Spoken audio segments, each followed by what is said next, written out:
व्यवस्था की बात की जाए फ्रेंड्स, बहुत ही अच्छा टॉपिक है, बहुत ही इंपॉर्टेंट टॉपिक है, बहुत प्रश्न यहां से बनते हैं। उत्तर प्रदेश में शिक्षा व्यवस्था,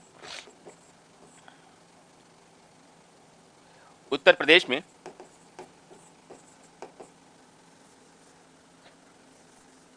शिक्षा व्यवस्था, यदि उत्तर प्रदेश में शिक्षा व्यवस्था की बात की जाए फ्रेंड्स तो ध्यान रखिएगा, मैं कोशिश करूंगा बहुत ही फॉर्मेटिंग तरीके से इसको मैं बताऊं ताकि सारी चीजें आपको समझ में आ जाएगी। यदि उत्तर प्रदेश में मैं शिक्षा व्यवस्था की बात करूं तो अंग्रेजी शासन काल से ही, अंग्रेजी शासन काल से ही,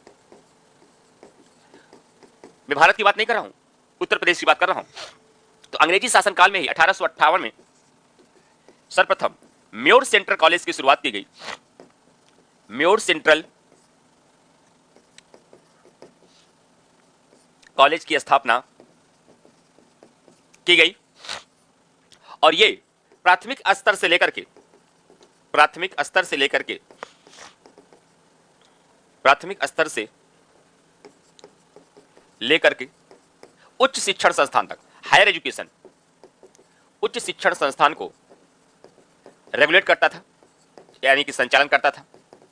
ये तो इतिहास की बात हुई। उत्तर प्रदेश में अंग्रेजी शासन काल में ही, 1858 है फ्रेंड्स, कंफ्यूज मत होइएगा, 1858 में ही अंग्रेजी शासन काल में ही म्योर सेंट्रल कॉलेज की स्थापना प्रयागराज में की गई, जो प्राथमिक स्तर से लेकर के, अच्छा करंट अफेयर कब होगा ये क्लियर कर दूं, कल करंट अफेयर 8 बजे है, मैंने 7 बजे मॉर्निंग में किया था। अच्छा अच्छा, आप लोग लर्न करके आए हैं, ठीक है ठीक है, मैं अभी बीच में ही करूंगा, शिक्षा संस्थान कंप्लीट कर लें, पूरा यूपी स्पेशल रिवीजन करा दूंगा, ठीक है, जितना कुछ भी अब तक पढ़ाया मैंने। कल करंट अफेयर का जो टेस्ट होगा आप लोगों का 8 बजे से यूट्यूब पर पब्लिक होगा, 7 बजे से नहीं, मैंने पहले 7 बजे ही अनाउंस किया था। बहुत सारे स्टूडेंट्स का मानना था सर 8 बजे टेस्ट कराइए, तो मुझे भी लगा, मैं भी थोड़ा सा एक ही दिन थोड़ा सा लेट सोता हूँ, नहीं तो वैसे ही पूरे 30 दिन हमें 5 घंटे ही सोने का मौका मिलता है, 12 बजे सोना, 5 बजे डेली उठना, तो संडे को थोड़ा लेट तक मैं सोता हूँ, लेकिन इस बार मैंने टेस्ट हो नहीं पाया था, मुझे लगा चलो उसी टाइमिंग पे करते हैं, लेकिन बहुत सारे स्टूडेंट्स ने कहा सर 8 बजे, अपनी वजह से नहीं, मैंने स्टूडेंट्स की डिमांड रही कि सर 8 बजे बहुत बेस्ट रहेगा, तो आप लोगों के लिए, आप लोग ज्यादा सो पाए तो 8 बजे से ही क्लास लूंगा, ठीक है। अब अंग्रेजी शासन काल हो गया, प्राथमिक स्तर से लेकर उच्च शिक्षण संस्थान क्या रेगुलेट करता था। मेन बात है, इसके लिए उत्तर प्रदेश में एक बेसिक शिक्षा परिषद की स्थापना की गई और उत्तर प्रदेश में बेसिक शिक्षक परिषद, बेसिक शिक्षा परिषद की स्थापना, परिषद की स्थापना कब की गई, 1972 में की गई। और इसी बेसिक शिक्षा परिषद को प्रभावी बनाने के लिए और इसे गुणवत्तापूर्ण बनाने के लिए और इसे गतिशील बनाने के लिए 1985 में बेसिक शिक्षा निदेशालय की स्थापना की गई। बेसिक शिक्षा निदेशालय की स्थापना की गई। क्या किया गया, बेसिक शिक्षा निदेशालय की स्थापना की गई। ये बात को भी फ्रेंड्स ध्यान रखिएगा। तो मैंने कहा कि उत्तर प्रदेश में यदि अंग्रेजी शासनकाल से इतिहास में जाकर देखते हैं तो अंग्रेजी शासनकाल से ही शिक्षा की व्यवस्था स्टार्ट हुई और सबसे पहले शिक्षा के नाम पे 1858 में म्योर सेंट्रल कॉलेज की स्थापना की गई, जो अंग्रेजी शासनकाल के समय प्राथमिक स्तर से लेकर के उच्च शिक्षण संस्थानों को रेगुलेट करता था। लेकिन यदि आजादी के बाद से भारत में बात की जाए शिक्षा व्यवस्था की, तो 1972 में एक बेसिक शिक्षा परिषद की स्थापना की गई और बेसिक शिक्षा परिषद को प्रभावी बनाने के लिए और गतिशील बनाने के लिए और इसे कार्यकारी बनाने के लिए 1985 में एक बेसिक शिक्षा निदेशालय की स्थापना की गई। सवाल उठता है कि सर ये बताने की क्या जरूरत है, क्या क्वेश्चन आता है? खूब आता है। डायरेक्ट प्रश्न पूछा जाएगा यूपी स्पेशल में कि उत्तर प्रदेश बेसिक शिक्षा परिषद की स्थापना कब हुई, 1972 में। बेसिक शिक्षा निदेशालय की स्थापना कब हुई, तो आंसर हो जाएगा 1985 में। कब? 1985 में हो जाएगा। ये दोनों पॉइंट याद रखिएगा। यहीं पर मैं एक बात और बता देता हूं, फैक्चुअल रूप में जानकारी है। उत्तर प्रदेश उर्दू अकादमी की भी स्थापना 1972 में हुई है। कब? उत्तर प्रदेश उर्दू अकादमी की भी स्थापना कब हुई है? उत्तर प्रदेश उर्दू अकादमी की भी स्थापना आपकी 1972 में हुई है। तो उत्तर प्रदेश बेसिक शिक्षा परिषद की स्थापना 1972 और उत्तर प्रदेश उर्दू अकादमी की स्थापना ये भी आपकी कब हुई है? 1972 में। और बेसिक शिक्षा निदेशालय की स्थापना कब हुई है? ये आपकी 1985 में हुई है।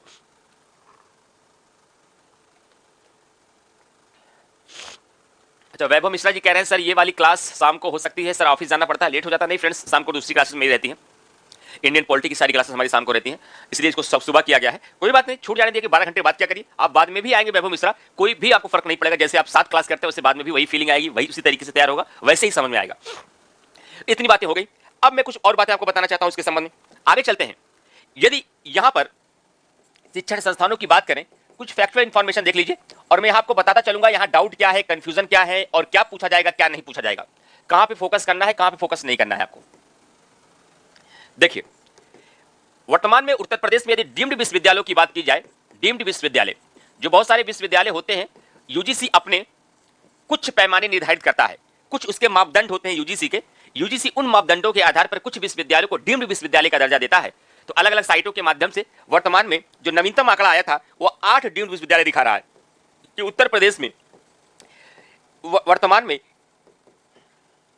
कितने डीम्ड विश्वविद्यालय हैं। वर्तमान में 8 डीम्ड विश्वविद्यालय हैं। इसकी कोई स्पष्ट परिभाषा तो नहीं है, लेकिन यूजीसी अपने पैमाने के माध्यम से, अपने कुछ मापदंडों के माध्यम से वह डीम्ड विश्वविद्यालय का दर्जा देता है। और 8 कौन है ये कभी नहीं पूछा जाएगा। इसमें से क्या क्या पूछा जाएगा मैं आपको बताऊंगा समय के साथ साथ। अगर पूछा जाए उत्तर प्रदेश में निजी विश्वविद्यालय कितने हैं, तो निजी विश्वविद्यालयों की संख्या है 29। यदि पूछा जाए कि उत्तर प्रदेश में राज्य विश्वविद्यालय कितने हैं वर्तमान में, ये घटते बढ़ते रहते हैं भाई, ध्यान रखिएगा। अलग अलग किताबों में अलग अलग आंकड़े हैं, मैं नवीनतम आंकड़ों के अनुसार आपको बता रहा हूं, तो ये समय के साथ साथ बदल भी जाएगा। राज्य विश्वविद्यालयों की संख्या यदि बात की जाए तो राज्य विश्वविद्यालयों की संख्या 31 है। तो इसमें हमेशा विवाद रहता है। क्यों विवाद रहता है? जैसे कि हाल ही में अभी आपको जब कृषि विश्वविद्यालय बताऊंगा तो एक है Sam Higginbottom university of agriculture sciences, ये प्रयागराज में है। इसमें प्रयागराज ये अपनी वेबसाइट में, कुछ वेबसाइटों में इसको दिखाया जाता है कि यह डीम्ड विश्वविद्यालय का दर्जा मिल जाता है, लेकिन यूजीसी अपनी वेबसाइट में इसको नहीं दिखाता है। तो कई बार इसको लेकर डिबेट होता है कि सही क्या है गलत क्या है। इसलिए ऐसे प्रश्नों को आयोग नहीं पूछता है। अब तक आयोग ने इस प्रश्न को नहीं पूछा कि कितने डीम्ड विश्वविद्यालय हैं, कितने निजी विश्वविद्यालय हैं, कितने राज्य विश्वविद्यालय हैं, क्योंकि इसमें संख्या घटती और बढ़ती रहती थी, कभी कभी विवाद के घेरे में होती है। इसलिए आयोग यहां से बचता है। मैंने जानकारी के लिहाज से आपको भी बता दिया और यह भी बता दिया, यहां तनाव मत लीजिएगा, ये सवाल आयोग पूछेगा नहीं। आयोग क्या पूछेगा? आयोग ये पूछेगा कि उत्तर प्रदेश में कितने केंद्रीय विश्वविद्यालय हैं, how many central universities in Uttar Pradesh. केंद्रीय विश्वविद्यालयों की संख्या कितनी है उत्तर प्रदेश में, तो केंद्रीय विश्वविद्यालयों की संख्या उत्तर प्रदेश में 6 है। अगर पूछा जाए उत्तर प्रदेश में कृषि विश्वविद्यालय कितने हैं, तो कृषि विश्वविद्यालयों की संख्या है 5 है। अगर पूछा जाए उत्तर प्रदेश में कितने केंद्रीय कृषि विश्वविद्यालय हैं, सेंट्रल एग्रीकल्चर यूनिवर्सिटीज कितनी हैं, तब इसकी संख्या हो जाएगी 1। कितना? केंद्रीय विश्वविद्यालयों की संख्या यदि पूछी जाए तो इसकी संख्या हो जाएगी 1। मैं सब बताऊंगा, अभी तो मैं केवल आंकड़े आपको दिखा रहा हूं। अगर पूछा जाए उत्तर प्रदेश का एकमात्र संगीत का विश्वविद्यालय कौन है, तो संख्या होगी 1। पूछा क्या जाएगा? कितने कृषि विश्वविद्यालय हैं, कितने केंद्रीय विश्वविद्यालय हैं, सेंट्रल यूनिवर्सिटीज, कितने संगीत के विश्वविद्यालय हैं, कौन सा विकलांग विश्वविद्यालय है, कहां पर स्पोर्ट्स कॉलेज बनाया गया है, ये क्वेश्चन पूछे जाते हैं। ये मैं केवल जानकारी के लिए बता दिया, निजी, राज्य और डीम्ड विश्वविद्यालय। ठीक, अब मुझे आपसे बात करनी है कि सर क्या यही डेटा जानना है कि 6 केंद्रीय विश्वविद्यालय है, क्या इन 6 केंद्रीय विश्वविद्यालयों के बारे में भी पूछा जाता है? तो ऑफ कोर्स पूछा जाता है। इन 6 केंद्रीय विश्वविद्यालयों के बारे में आपको विस्तार से जानना है। तो सबसे पहले मैं शुरुआत करता हूं इन 6 केंद्रीय विश्वविद्यालयों से, जहां से सबसे ज्यादा क्वेश्चन आपके एग्जाम में बनते हैं। अगर इन 6 केंद्रीय विश्वविद्यालयों की बात करूं फ्रेंड्स, तो सबसे पहले मैं नाम लूंगा इलाहाबाद विश्वविद्यालय। इलाहाबाद विश्वविद्यालय। यदि इलाहाबाद विश्वविद्यालय की बात की जाए तो इसमें 3 पॉइंट ध्यान रखना है। स्थापना, दूसरा संस्थापक, तीसरा केंद्रीय विश्वविद्यालय का दर्जा, चौथा को मैं आपको ओरली बताऊंगा। अगर इलाहाबाद विश्वविद्यालय की बात की जाए तो इलाहाबाद विश्वविद्यालय की स्थापना 1887 को हुई है, और डिटेल में जानना चाहते हैं तो 23 सितंबर को हुई है। कब हुई है? 23 सितंबर 1887 को इलाहाबाद विश्वविद्यालय की स्थापना हुई है। बहुत बढ़िया, बहुत बढ़िया।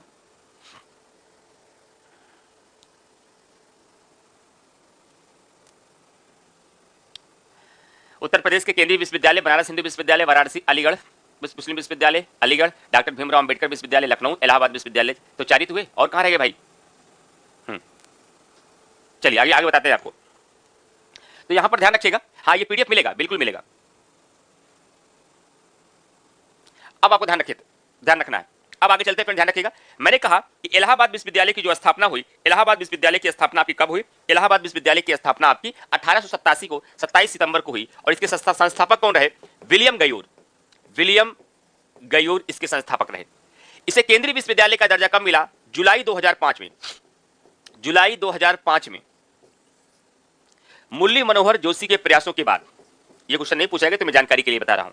लेकिन अगर कभी पूछा जाए कि उत्तर प्रदेश का सबसे पुराना विश्वविद्यालय कौन सा है, तो ये प्रयागराज जो इलाहाबाद विश्वविद्यालय है, ये सबसे पुराना विश्वविद्यालय है। क्या? सबसे पुराना विश्वविद्यालय है। और इतने क्वेश्चन आपको यहां से पूछे जाएंगे कि उत्तर प्रदेश का सबसे पुराना विश्वविद्यालय इलाहाबाद विश्वविद्यालय, स्थापना 1887 में, संस्थापक विलियम गयूर, केंद्रीय विश्वविद्यालय का दर्जा कब मिला? 2005 में। किसके प्रयासों के द्वारा? मुरली मनोहर जोशी के प्रयासों के बाद।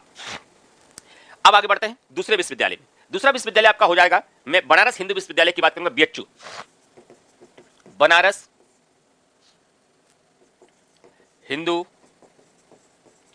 विश्वविद्यालय।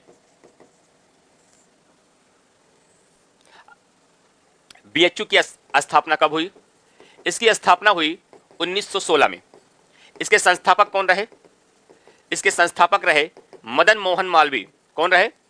मदन मोहन मालवीय। और इसका शिलान्यास किसने किया था?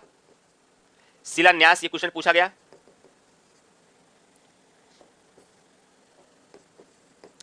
शिलान्यास इसका किया लॉर्ड हार्डिंग द्वितीय ने। लॉर्ड हार्डिंग द्वितीय ने। और इसमें विशेष क्या है? मुख्य बात क्या है? विशेष बात यह है कि यह उत्तर प्रदेश का सबसे पुराना केंद्रीय विश्वविद्यालय है। कुछ लोग कह रहे हैं बफरिंग हो रहा है, क्या क्लास में ऐसा हो रहा है फ्रेंड्स? क्या क्लास में आप लोगों को बफरिंग हो रही है? मैंने कहा कि बनारस हिंदू विश्वविद्यालय की स्थापना 1916 में हुई। इसके संस्थापक मदन मोहन मालवीय जी थे। शिलान्यास इसका लॉर्ड हार्डिंग द्वितीय ने किया था। विशेष बात यह है कि यह उत्तर प्रदेश का सबसे पुराना केंद्रीय विश्वविद्यालय है। क्या यह उत्तर प्रदेश का सबसे पुराना केंद्रीय विश्वविद्यालय है? यह सबसे इंपॉर्टेंट बात है। दूसरी बात, शंकरलाल इसके पहले कुलपति थे। डॉक्टर शंकरलाल इसके पहले कुलपति थे। क्या थे? इसके पहले कुलपति थे। कितने पॉइंट्स याद हो गए? यहां से सारे प्रश्न पूछे जाएंगे। बनारस हिंदू विश्वविद्यालय की स्थापना कब हुई? 1916 में। कहां हुई? बनारस में हुई। संस्थापक कौन है? मदन मोहन मालवीय। पहले इसके कुलपति कौन बने? डॉक्टर शंकरलाल। इसका शिलान्यास किसने किया था? लॉर्ड हार्डिंग द्वितीय ने किया था। इसके संबंध में मुख्य बात क्या है? इसके संबंध में सबसे मुख्य बात यही है कि उत्तर प्रदेश का सबसे पुराना केंद्रीय विश्वविद्यालय है। तो मन में सवाल आया होगा ना, स्थापना 1887 में प्रयागराज की हुई है, लेकिन केंद्रीय विश्वविद्यालय की बात की जा रही है, तो इसमें क्या कह रहे हैं हम लोग? केंद्रीय विश्वविद्यालय की बात की जा रही है तो इसमें यह कहा जा रहा है कि सबसे पुराना केंद्रीय विश्वविद्यालय की बात की जाएगी तो आपका बनारस हिंदू विश्वविद्यालय हो जाएगा। लेकिन सबसे पुराना विश्वविद्यालय पूछा जाएगा तो आंसर बदल जाएगा। सबसे पुराना विश्वविद्यालय अगर पूछा जाए तब आंसर आपका हो जाएगा प्रयागराज। क्या हो जाएगा? तब आंसर आपका हो जाएगा प्रयागराज, इलाहाबाद विश्वविद्यालय। लेकिन सबसे पुराना केंद्रीय विश्वविद्यालय, तब आपका आंसर होगा बनारस हिंदू विश्वविद्यालय। क्यों? क्योंकि जब इसकी स्थापना की गई तभी इसको केंद्रीय विश्वविद्यालय का दर्जा मिल गया, उसी 1916 में ही। और जबकि इलाहाबाद विश्वविद्यालय की स्थापना 1887 में हुई, लेकिन इसको केंद्रीय विश्वविद्यालय का दर्जा, सेंट्रल यूनिवर्सिटी का दर्जा इसको मिला 2005 में। सर इलाहाबाद यूनिवर्सिटी भी सबसे पुराना है और बीएचयू भी सबसे पुराना। आगे कंफ्यूजन, इसलिए तो कहता हूं मैं कमेंट क्यों नहीं देखता, आप इसलिए नहीं देखता, हमें पता है आप कहां तक पूछेंगे, क्या कंफ्यूजन होगा आप लोगों को। तो इसलिए तो मैंने पहले कहा कंफ्यूजन इसी बात का, पुराना ये भी कह रहे हैं, पुराना ये भी कह रहे हैं, लेकिन पुराने में क्या पुराना कह रहा हूं अनुराग गोयल जी, थोड़ा इस बात का ध्यान दीजिए। मैंने ये कहा भैया कि इलाहाबाद विश्वविद्यालय सबसे पुराना विश्वविद्यालय है, जबकि बनारस हिंदू विश्वविद्यालय सबसे पुराना केंद्रीय विश्वविद्यालय, एक शब्द जुड़ गया केंद्रीय, सबसे पुराना सेंट्रल यूनिवर्सिटी बनारस हिंदू विश्वविद्यालय है, जबकि सबसे पुराना विश्वविद्यालय आपका प्रयागराज विश्वविद्यालय है। दोनों एकदम स्पष्ट। इसकी स्थापना 1916 में, उसकी स्थापना 1887 में। इसके संस्थापक मदन मोहन मालवीय, उसके संस्थापक विलियम गयूर। क्लियर? आगे बढ़ते हैं। नहीं, ये छठा नहीं है ऋषभ पांडे जी, वो छठा नहीं है। केंद्रीय विश्वविद्यालय जो बनाया गया है वो छठा नहीं है। आगे बढ़ते हैं। अब ये आपके दो हो गए। अब इसके आगे हम चलेंगे किस पर? अलीगढ़ मुस्लिम यूनिवर्सिटी। यहां से 3 प्रश्न बनेंगे। अलीगढ़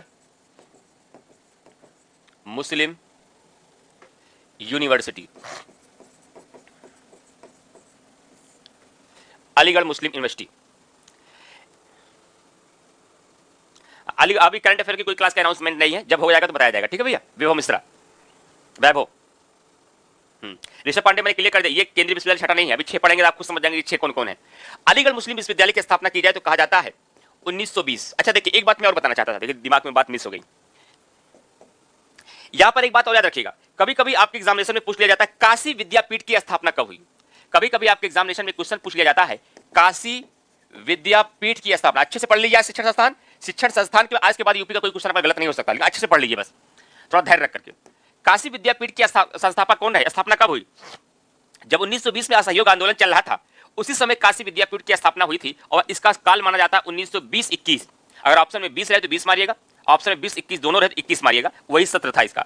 और इसके संस्थापक रहे बाबू शिव प्रसाद गुप्त। इसके संस्थापक रहे बाबू शिव प्रसाद गुप्त। बाबू शिव प्रसाद गुप्त इसके संस्थापक रहे। और कई बार स्टूडेंट्स यहां गलती कर जाते हैं, जब आता है एग्जाम में काशी विश्वविद्यालय के संस्थापक कौन रहे, तो हम लोग क्या सोचते हैं, अच्छा हमें फंसा रहे हैं, बनारस को ही काशी कहा जाता है, और हम लोग आंसर लगा देते हैं 1916। नहीं, बनारस हिंदू विश्वविद्यालय दूसरा है और काशी विद्यापीठ जो है ये दूसरा है। काशी विद्यापीठ के संस्थापक बाबू श्री प्रसाद गुप्त थे और इसकी स्थापना 1920-21 के दरमियान तब की गई थी जब भारत में असहयोग आंदोलन चल रहा था। इसे भी ध्यान रखिएगा। जितेंद्र कुमार पटेल जी कह रहे वीडियो रुक रहा है, जरा एक बार कमेंट करके बताइएगा क्या वीडियो का सही चल रहा है या नहीं। फ्रेंड्स, हमारे पास तो वीडियो एकदम सही चल रहा है, क्योंकि मैं सामने अपने क्लास चला के रखता हूँ, इसलिए कि जैसे ही क्लास बंद होगी मुझे थोड़ा सा पता चल जाएगा क्लास रुक गई आपकी। जरा एक बार कमेंट करके बताइएगा ये जितेंद्र कुमार पटेल जी को ही प्रॉब्लम है या सबको प्रॉब्लम है ऐसी। चलिए अब आगे बढ़ते हैं। फिर मैं बात कर रहा था अलीगढ़ मुस्लिम यूनिवर्सिटी की। तो अलीगढ़ मुस्लिम यूनिवर्सिटी जब पूछा जाता है 1920 आप बताते हैं। इसका संस्थापक जब पूछा जाता है तो इसके संस्थापक में आप क्या कहते हैं, सर सैयद अहमद खान। क्या, सर सैयद अहमद खान। लेकिन मजे की बात बताऊं कि 1920 से पहले ही सर सैयद अहमद का देहांत हो गया था। सर सैयद अहमद का देहांत हो गया था। अब आप ये कैसा रोचक तो बता रहे हैं कि आत्मा के ने आके इसकी स्थापना की, ये कैसे हुआ। स्लो इंटरनेट पे सब ठीक चल रहा है तो ठीक है भैया, जितने लोगों को क्लास में प्रॉब्लम आ रही है वो स्लो इंटरनेट के ऑप्शन पे क्लास चला लीजिए, क्लास एकदम क्लियर चलेगी। ठीक, चलिए अब मैं आपको बता रहा हूं कि अलीगढ़ मुस्लिम यूनिवर्सिटी की स्थापना 1920 में हुई। इसके संस्थापक सर सैयद अहमद खान थे, जबकि इनका देहांत 1920 से पहले ही हो गया था। तो ये कैसा रोचक तथ्य है, ये कैसे आपको क्लियर हो पाएगा कि जब इनकी मृत्यु 1920 से पहले हो गई, इसकी स्थापना कैसे इन्होंने कर दी। इस बात को कभी सोचा आप लोगों ने? एक्चुअली मामला क्या, उस बात को अच्छे से समझिएगा। सर सैयद अहमद खान ने 1875 में मोहम्मडन एंग्लो ओरिएंटल कॉलेज की स्थापना की थी। ये इतिहास में भी, मॉडर्न हिस्ट्री में आप लोगों को पढ़ाया गया होगा, जब मॉडर्न हिस्ट्री सर ने पढ़ाया होगा तो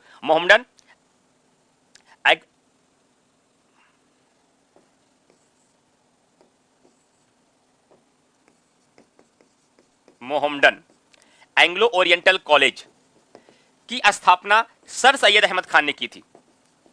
सर सैयद अहमद खान ने की थी और कब की थी, 1875 में। कब की थी, 1875 में। तो सर सैयद अहमद खान ने अलीगढ़ मुस्लिम यूनिवर्सिटी की स्थापना नहीं की थी उन्होंने सही रूप से मैं बताऊं आपको तो उन्होंने स्थापना की थी मोहम्मडन एंग्लो ओरिएंटल कॉलेज की स्थापना की थी 1875 में। लेकिन आगे चलकर इसी मोहम्मडन एंग्लो ओरिएंटल कॉलेज का नाम बदल करके 1920 में इसको अलीगढ़ मुस्लिम यूनिवर्सिटी कर दिया गया और उसी समय इसको केंद्रीय विश्वविद्यालय का दर्जा भी दिया गया। उसी समय इसको केंद्रीय विश्वविद्यालय का दर्जा भी दिया गया और इसलिए कहा जाता है कि अलीगढ़ मुस्लिम यूनिवर्सिटी के संस्थापक कौन है, सर सैयद अहमद खान है, क्योंकि अलीगढ़ मुस्लिम यूनिवर्सिटी वही है जो मोहम्मडन एंग्लो ओरिएंटल कॉलेज था, उसका नाम बदल के 1920 में क्या कर दिया गया, अलीगढ़ मुस्लिम यूनिवर्सिटी कर दिया। तमाम बच्चों का ये कंफ्यूजन रहा होगा, मैं उम्मीद करता हूं अब दूर हो गया होगा। तो तीन बातों को यहां याद रखना है कि अलीगढ़ मुस्लिम यूनिवर्सिटी की स्थापना 1920 में हुई। इसके संस्थापक सर सैयद अहमद खान थे, ये अलीगढ़ में स्थित है। और 1875 में मोहम्मडन एंग्लो ओरिएंटल कॉलेज की स्थापना सर सैयद अहमद खान के द्वारा 1875 में की गई थी और इसी का नाम बदल के 1920 में अलीगढ़ मुस्लिम यूनिवर्सिटी का किया गया और इसी समय इसको केंद्रीय विश्वविद्यालय का दर्जा मिल गया। इसीलिए अलीगढ़ मुस्लिम यूनिवर्सिटी के संस्थापक भी सर सैयद अहमद खान को कहा जाता है। तो तीन मैंने क्लियर कर दिया, इलाहाबाद विश्वविद्यालय, बनारस हिंदू विश्वविद्यालय और अलीगढ़ विश्वविद्यालय। और जितने सेगमेंट में मैं बात कर रहा हूं ना, उतने सेगमेंट पे ही प्रश्न पूछे जाएंगे। बाकी जीवन परिचय आप पढ़ना चाहते हैं तो गूगल से आप और पढ़ सकते हैं इसके बारे में, तो उससे हमारा उद्देश्य नहीं है। हमारा उद्देश्य यही है कि एग्जामिनेशन में हमारे सारे क्वेश्चन हो जाए। ठीक है, तो एग्जाम ओरिएंटेड में कुछ भी